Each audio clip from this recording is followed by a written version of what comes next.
Assalamualaikum warahmatullahi ta'ala wabarakatuh. Suatu kali Rasulullah SAW ditanya oleh salah seorang sahabat beliau dengan 3 pertanyaan. Wahai Rasulullah, apakah orang yang beriman itu bisa mencuri? Rasulullah pun membenarkan, benar. Orang beriman bisa saja dia mencuri. Kemudian sahabat itu pun bertanya lagi, wahai Rasulullah, apakah orang beriman itu bisa berzina? Lagi-lagi Rasulullah pun membenarkan, orang beriman bisa saja dia khilaf dan jatuh pada perzinahan. Kemudian sahabat tadi mengajukan pertanyaan yang ketiga, wahai Rasulullah, apakah orang beriman itu bisa berbohong? Kali ini jawaban Rasulullah berbeda. Dengan tegas beliau mengatakan, tidak. Hadis riwayat Tirmidzi. Ikhwani, hadis ini menuai tanda tanya di kalangan para cendekiawan muslim, khususnya di kalangan para ulama-ulama hadis. Bagaimana mungkin tindak kriminal seperti mencuri dan perzinahan mendapat tempat lebih rendah daripada berbohong? Di dalam hukum jinayat secara jelas tercantum, pencuri terancam hukuman potong tangan dan zina terancam hukuman rajam. Namun nyatanya ikhwani, bagi si pembohong tidak mendapatkan hukuman apa-apa. Perzinahan adalah seburuk-buruk kemaksiatan bagi diri seseorang, sedangkan pencurian adalah seburuk-buruk kejahatan bagi kehidupan sosial. Jadi bisa dikatakan perzinahan dan pencurian merupakan kejahatan terberat bagi diri sendiri dan orang lain.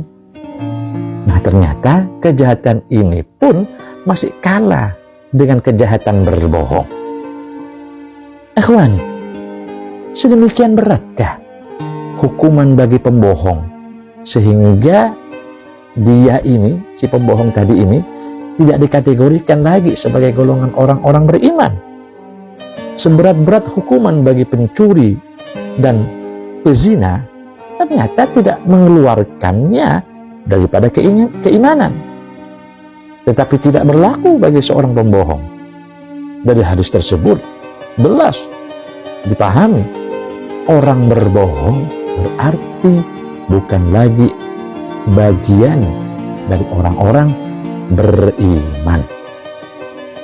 Hal ini dikuatkan dengan hadis Rasulullah SAW yang lain yang berbunyi, kata Nabi, man ghassana falaysa minna. Barang siapa yang suka membohongi, suka mencurangi kami, maka dia bukan lagi dari golongan kami atau golongan orang-orang yang beriman di kalangan kami. Hadis riwayat Imam Tabarani dan Ibnu Hibban. Dalam hadis lain, Nabi juga bersabda dengan teks yang agak panjang. Beliau mengatakan wa iyyakum wal kadhiba fa innal kadhiba yahdi ilal fujur wal fujur yahdi ilan nar. Hati-hati kalian kepada kebohongan, karena kebohongan itu akan mengantarkan orang kepada kejahatan, dan kejahatan itu akan mengantarkan dia ke neraka jahanam. Hadis riwayat Bukhari.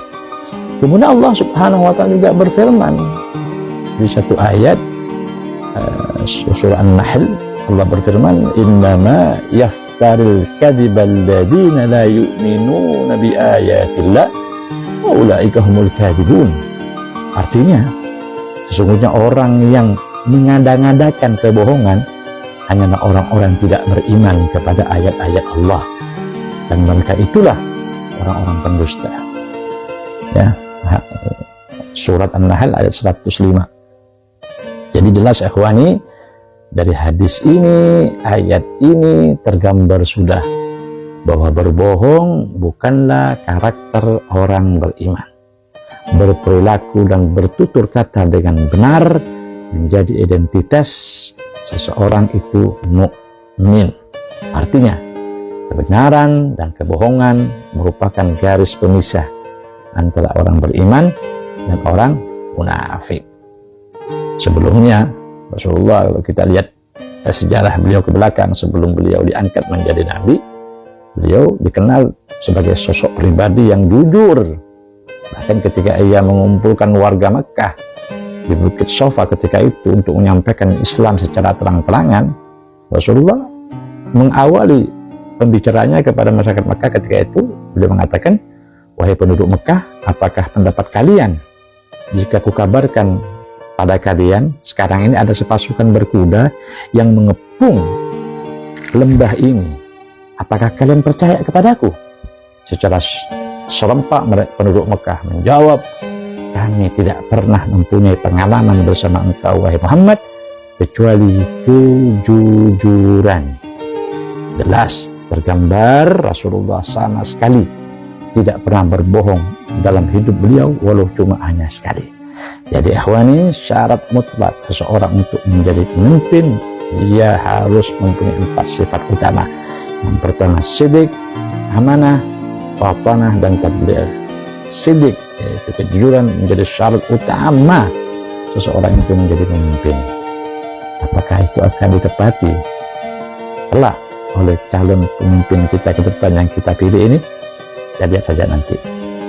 Rasulullah SAW bersabda untuk mereka-mereka ini, kata Nabi, ada 3 kelompok manusia yang pada hari kiamat kelak Allah tidak akan berbicara kepada mereka, Allah tidak akan membersihkan dosa mereka, Allah tidak akan memandang mereka, dan mereka akan disiksa dengan azab yang sangat pedih oleh Allah.